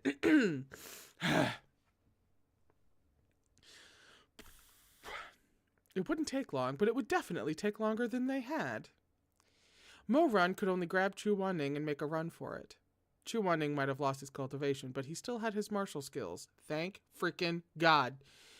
He easily kept pace with Mo Run. The two beat a hasty retreat, pursued by a torrential stream of ghost soldiers. When they'd made it as far as the door of the main hall, Chu Wanning asked, "Where are we going?" "Dunno." Chu Wanning was speechless. Can't nobody say anything in this chapter. Everyone's at a loss for words, me included. But Mo Run pointed up at the towering palace walls, undiscouraged. "Let's go up there and scope it out." Fortunately, Chu Wanning had a solid foundation in Qinggong and had no problem vaulting up walls even without the aid of his cultivation. He alighted gracefully on the eaves, then looked down to see the swarm of angry ghosts roaring closer. "Summon Jiangui." Mo Run did as he was told. A strand of radiant scarlet appeared with a swipe of his palms and sprang forth like a hissing snake, its willow leaves vibrant and rustling as the holy weapon settled into a coil by his feet. "Channel your spiritual energy past Wu Li through Chu Qi and converge on Shenyang. Then whip downward." Shenyang comes with a footnote. Well, actually, all 3 of those things come with a footnote. Meridian points. Wu Li is about 2/3 of the way down the upper arm. Chu Qi is to the side of the elbow area, and Shenyang is on the index finger right below the nail.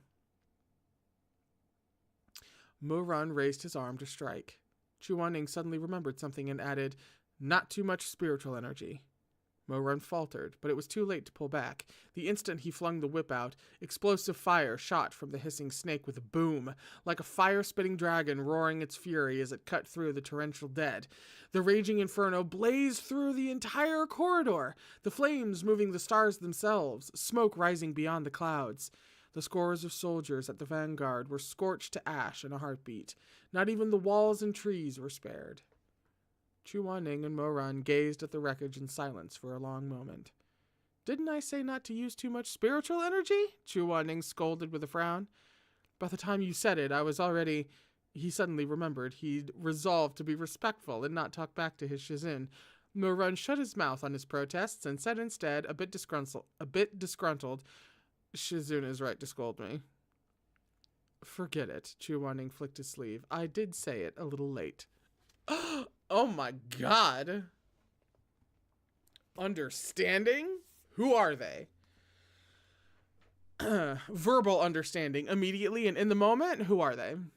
Mo Run was taken aback. So all it took for his Shizun to cave was for Mo Run to take the blame himself?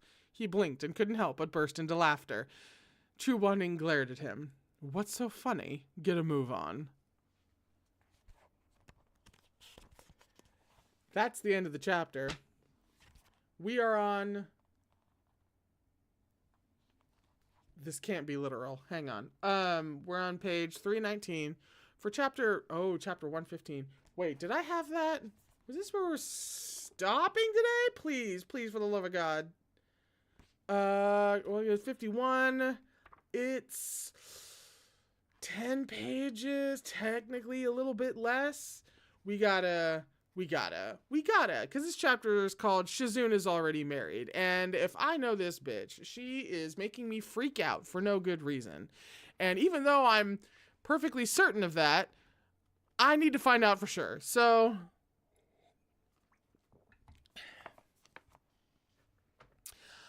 yep, let's go.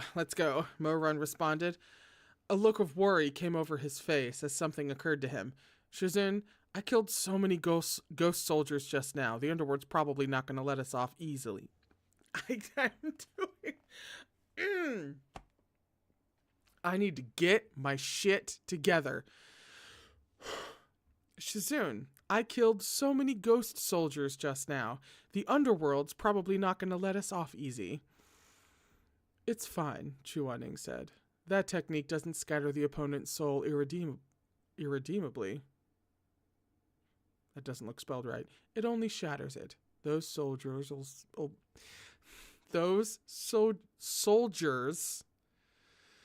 will piece themselves back together in a day or two. I'm okay. Morun peered down. Sure enough, specks of souls like glowing fireflies floated about the smoldering, charred remains. But before he could investigate further, he felt Chu Wanning tugging on his hand. Run. Another wave of furious soldiers rushed from behind the collapsed walls like a horde of rampaging beasts. Chu Wanning and Morun sped across the tiled rooftops. As they ran, Morun asked, Shizun, if they don't really die, we won't offend the underworld that much. Why not let me use more spiritual energy and beat them all back? Why don't you try using it again? Chu Wanning asked sardonically. Morun was puzzled, but tried it nonetheless. To his surprise, all that issued from his whip this time was a tiny wisp of smoke. Jiangui seemed terribly worn out. It displayed none of that impressive sun-swallowing, mountain-crushing might from a few minutes ago. The more spiritual energy you use, the longer it takes to recover, Chu Wanning explained. So refrain from excess. Understood? Got it. Morun paused. Shizun, I just remembered something. You want to guess what it is? What? I remembered that time at the Peach Blossom Springs and the illusion, when you taught me how to use the willow vine just like this. You were really little back then. Morun grinned toothily and held up his hand, palm down. Didn't even reach my waist. Chu Wanning stumbled. Careful! Get lost. If Chu Wanning were still alive, his ears would have been red by now. Comparing heights with Shiasini, he snapped in embarrassed anger. Why don't you pick on someone your own size, like me? I'm not entirely sure he even meant to mean it that way, but it doesn't matter. Whew. Also, boy, don't tell Mo run twice. Okay?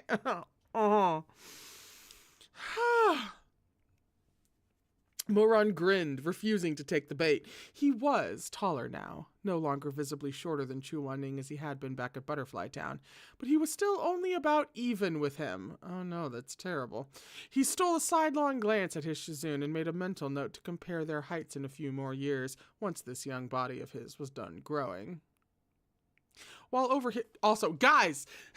Not the time! While over here, Emperor Taishanjun was scheming away. Over there, Yuheng of the Night Sky was contending with some rather complicated feelings. He'd been fairly sure Morun knew he was Shiasini by now, but to actually hear him say it aloud was still a humiliating ordeal for Chu Wanning's thin face. It kind of fucked me up, too. After all, he had looked up at Morun and called him Shiga. The more he thought about it, the more mortified and incensed he felt. Chu Wanning ran faster and faster until Morun had to race to catch up. Morun had an inkling of what was going on through his Shizun's head, so he let him run ahead and kept half a pace behind. As they fled from their pursuers with the wind blowing in their face, Morun gazed at the man in front of him. He was just within reach, his red robes fluttering like drifting maple leaves or ember clouds at dusk, scattered with gold-embroidered butterflies that glimmered, nearly alive. Morun was struck with a feeling of bittersweet contentment. In that moment he was grateful. Grateful that he could still see Chu Wanning, grateful that he could receive his guidance as before. And in a few more years, if everything went smoothly, he could lower his head and smile, with a smile and tease. This disciple has come to compare heights with Shizun. This disciple will stand right here. Shizun can stand on tiptoe if he likes. Oh God, I'm in such trouble. Oh no. Oh no. Oh dear.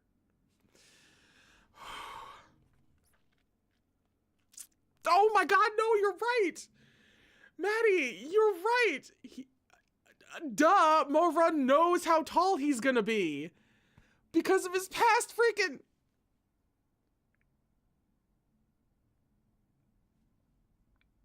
That was a moment of silence for my sanity.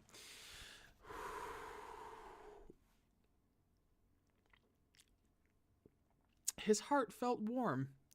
The heavens were truly kind to him. Who is this? Not everyone was afforded the chance to make amends after committing wrongs, and not everyone could forgive and let go after being hurt. His Shizun was so warm beneath that cold exterior, yet it had taken him so long to see it. They fended off 2 more waves of pursuers. The main gate of the palace was now within sight. Glancing back, Mo-Run saw that the soldiers chasing them had been left in the dust. They couldn't possibly catch up. Mo-Run sighed in relief, but he hadn't even finished exhaling when a sudden clap of thunder boomed in front of them. I swear to God, Meat Bun?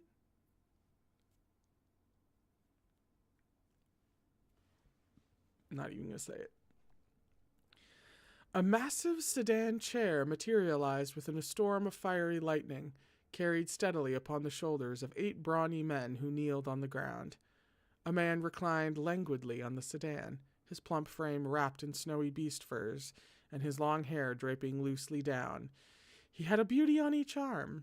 One massaged his shoulders, while the other fed him cherries. Hello, fourth. He chewed and swallowed the fruit, consuming it rather than just letting it pass through for a taste. This big-bellied man might be a soul, but he had cultivated a corporeal form. The man licked his lips and grabbed one of the beauties by the jaw. He planted a sloppy kiss on that lovely face before slowly glancing up at Chu Wanning and Mo-Run with a sneer. Could it be that some hooligan is actually trying to steal this king's little darling? Well, now, that simply won't do. He looked at Mo-Run lazily. Quite the bold little cultivator, aren't we? Chu Wanning's face was so pale as to be nearly blue, and his expression was terribly sour. To have been called Little Darling by this greasy lecher of a ghost right in front of Mo-Run. If he still had his powers, Tian Wen would have turned this bastard to paste by now. Mo-Run's expression wasn't much better. But he was painfully aware that, at his current level of cultivation, he couldn't protect Chu Wanning while also facing off against a Ghost King. Thus, he could only try his hand at diplomacy. He stepped forward and cupped a hand over his fist respectfully. My lord, sincere apologies for the damage to your palace, but I will be taking this person. Oh, and that's up to you now, is it? The 4th Ghost King smirked. What do you think he's wearing there? I'll tell you. It's a ghost marriage gown. Oh my god, he's in red. I'm so silly. That should have leapt out. I'm ridiculous. In other words, the ceremonial robes of the underworld. Now that he's been clothed in my robes, he belongs to me. He won't be able to set so much as a foot outside the gates of this palace. You don't have to take my word for it. Go on and give it a try. He paused, then added, if you do bring him out by force, the spiritual energy within those robes will shatter your souls at the gate. Don't say I didn't warn you.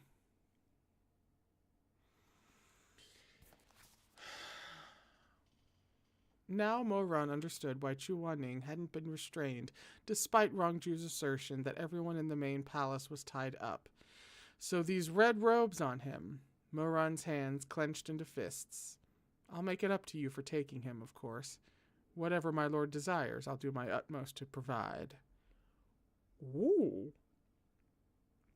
This king wants only beauties, not the gentle, obedient kind. Those have become rather tedious of late. This king likes exactly the type standing there next to you, icy and standoffish. They've got more flavor that way.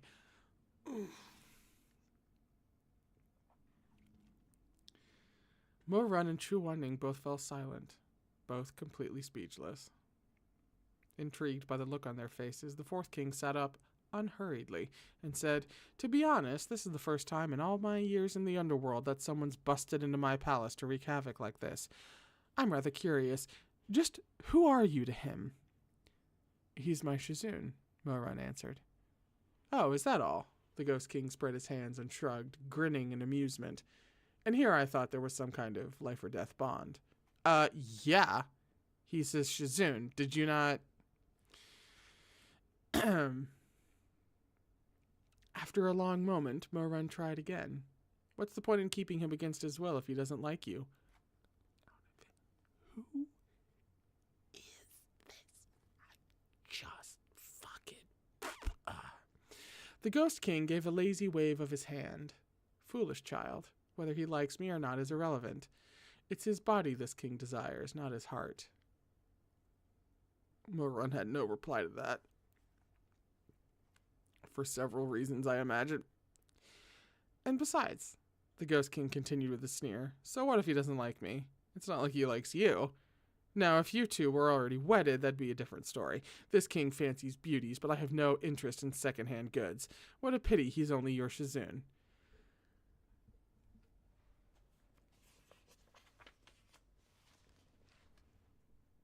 No. No. No. No. No, no, no. No. That's so not gonna happen. Not even gonna say it. Morun was at first stunned. Then he suddenly smiled. My lord means it. Okay, maybe it'll happen. This king is the master of the 4th level of hell. Why should I waste my breath lying to a no-name little ghost like you? Then let me ask this. If my Shizun was indeed already married, then would the ceremonial robes have any effect? Of course not. This king has never cared to play with other people's husbands and wives. Oh yeah, he draws a line. The 4th Ghost King furrowed his brow. Why do you ask? Is your Shizun already married? Chu Wanning cared about maintaining face. No. Morun did not. Yup. The 4th Ghost King eyed them silently. Before Chu Wanning could say another word, Morun had grabbed his hand and begun pulling him toward the gate. He looked over his shoulder at the 4th Ghost King as he walked. Don't mind him, my lord. Shizun's always had a terrible memory. Anyway, like you said, the ceremonial robes won't do anything if he's already married, so let's not waste time chatting. I'll just go ahead and take him outside. If we walk out without incident, then please let us go. If I lied, then I'll get what's coming to me. Morun, have you gone mad? Chu Wanning protested. That was just an act back at Butterfly Town. It doesn't count. Sure it counts, Morun said confidently, without the slightest hint of doubt. We drank the wine and did the vows with ancestors above and the earth below. Why wouldn't it count? Morun! After thousands of dull and monotonous years in the underworld, the Ghost King was tickled to witness such a quarrel. There was an extra word there. He settled into his chair and propped his cheek in one hand to watch with interest, then patted the thigh of the beauty beside him so he might feed him more candied fruit. Sure thing, go ahead, he said as he chewed. If you make it out in one piece, I won't keep you. If you die, that's on you. Many thanks, said Morun. The barrier over the main gate of the palace flickered with a faint purple light. It was clearly meant to keep the souls inside. The closer Chu Wanning got to that barrier, the more unwilling he grew. There was no way some slapdash ghost marriage like that would count. But just then, Morun leaned in close and said in a quiet voice, Don't worry, Shizun. Our marriage is definitely valid. Valid how? Listen to me just this once. I know what I'm doing here. He laced their fingers together and squeezed, though his own palm was slick with sweat. And even if luck's not on our side, I'll be right here with Shizun. Boy, you are trying to run for freedom. Don't be killing this man now. He's already dead. How much do you think he can handle, really?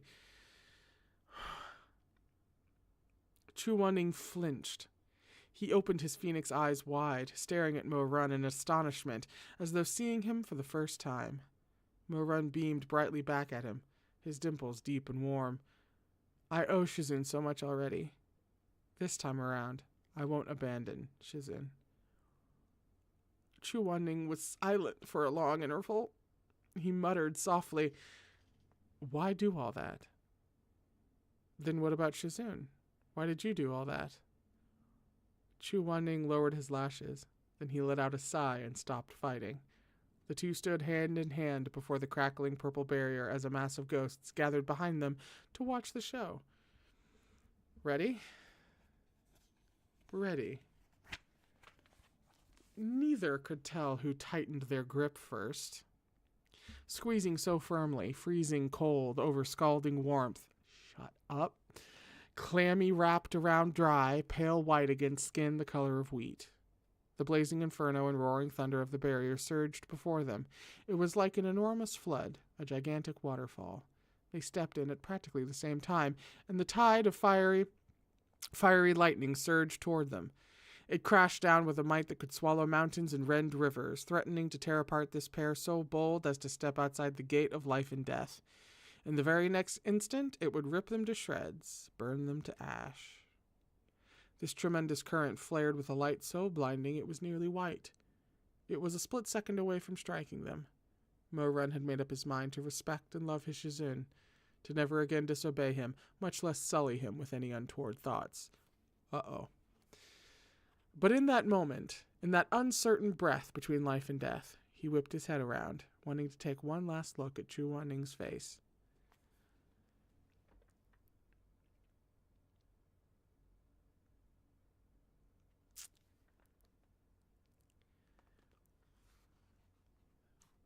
Only to see, amidst the deluge of sparks that rained down around them, Chu Wanning's gaze on him as well. Those phoenix eyes had at times been fierce, resolute, pained, resentful, enduring, but in this instant they held a tranquility before the end. And, he wasn't sure if he was imagining it, a deep affection. My Orpheus heart stopped fucking dead there for a second. Because he turned around. Mo-Run had never seen such a look in Chu Wanning's eyes before. There was a loud rumbling in his head like countless cities collapsing, and his chest was flooded with burning affection, bursting up from a thick layer of sooty black earth. He had no time to contemplate what kind of feeling this might be, overwhelmed as he was by the searing heat in his heart and the boiling of his blood. Between the flashes of lightning and crashing of thunder, he reached out without thinking and pulled Chu Wanning into a tight embrace. Frenzied heartbeats against quivering soul, chest to chest. Truth be told, before Mo-Run had come down to the underworld, the thought of dying together with Chu Wanning had never once crossed his mind. He had always thought the one he loved was Shimei, so if he were to die together with someone, it would be with Shimei. But when truly faced with the prospect of death, he had instinctively pulled Chu Wanning into his arms, as if trying to merge Chu Wanning's flesh into his own, hide his soul within his own. Chu Wanning, I'm with you. Who'd have thought? You two really are star-crossed lovers. An amused voice drifted indolently over. Can it be that this king actually got the wrong ghost? This Shenjun really is married? Mo-Run's eyes snapped open. While he wasn't looking, the lightning and thunder that had been hell-bent on tearing them to pieces moments ago had transformed into countless dandelions, dancing lightly all around them like a flurry of snowflakes. The fourth Ghost King stood with a smile and clapped, slow and leisurely, from his sedan near the palace gate. It's been hundreds of humdrum years. That was a hell of a show. Mo-Run was still in a stupor. He looked dazedly toward the fourth Ghost King, then turned to look at the person in his arms. He was hit with a sudden realization as to the impropriety of holding his Shizun like this, and hurriedly withdrew his hands. Chu Wanning also seemed to jolt back to reality and turned his face away, his expression unreadable as he straightened his robes in stiff silence. Mo-Run lifted his head toward the fourth Ghost King. See, my lord? He asked, attempting to ease the awkwardness. I didn't lie, did I? You most certainly did not. The fourth Ghost King shook his head, and the corners of his lips crooked up in an almost smile. It's nothing but monotony here, day after day. It's been many years since I've been so entertained. Very well, I'll let you two go, if only as thanks for the spectacle. This king has no shortage of beauties. I won't miss an already married soul. Mo-Run was delighted. He thought to himself that this fourth Ghost King was much more magnanimous than that ninth Ghost King that Chu Shun had encountered. Sure, he was a perv, but at least he kept his word and had something of a lordly air about him. He turned to leave with Chu Wanning in tow. Just then, the clouds overhead scattered, and the light of the moon shone down on Mo-Run, casting a dark and silent shadow at his feet. The fourth Ghost King didn't react right away. He remained grinning, quite pleased with the rare diversion to which he'd been treated. He turned and gestured for the beauty at his side to feed him a grape. The beauty peeled the fruit of its dark purple skin and held the succulent, translucent flesh to the fourth Ghost King's lips. He was about to open his mouth when he finally realized that something was off, and his head whipped back around. Hold it, he roared. He stared at the shadow. His gaze traveled up slowly, inch by inch, until it was fixed on Mo-Run's face. After a long moment, he said, Why don't you take a look at what's on the ground? Looking down, Mo-Run discovered to his horror that a blurry shadow clung to his feet. The fourth Ghost King's lax, whimsical expression evaporated at once, and his long and narrow eyes narrowed further, flickering with the avidity of a vulture ready to swoop on its prey. And how exactly did a living person like yourself manage to worm your way into hell? You are kidding. You're kidding? Say psych right now. This is where we have to end for today. We're on page 330. What? I'm sorry. We're on page 331 for chapter 116. For next time, next Tuesday, chapter 116 is called Shizun Meets Rong Jiu. Shizun meets Rong Jiu. That's it. That's it. That's it. It's a little bit after 5 anyway. I gotta go. So I'm just gonna go. I'm rage quitting. Absolutely No, I'm gone. I hope you guys have a lovely weekend. I hope you had a great time today with the stuff that was covered. Way too much is going on in this volume. I will be back on Tuesday at the same time because we stream on Tuesdays and Thursdays at 3 p.m. And starting next week, we have a warm-up stream that starts at 2:15, which I probably should have talked about first for members, for channel members and patrons. So hop on to that if you would like to see streams wherein I completely lovingly mock, I suppose, make fun of. That's not the right. Listen, we're reading trashy straight romance novels and we're having fun while doing it. So go ahead and hop onto that if that sounds something that's up your alley. And I will see you next week. I'm gonna go run this off. I love you very much. Please take care of yourselves. And I will see you on Tuesday for more of this. It may even be the last stream for this. I'll have to page count. I'll see you then. Alrighty?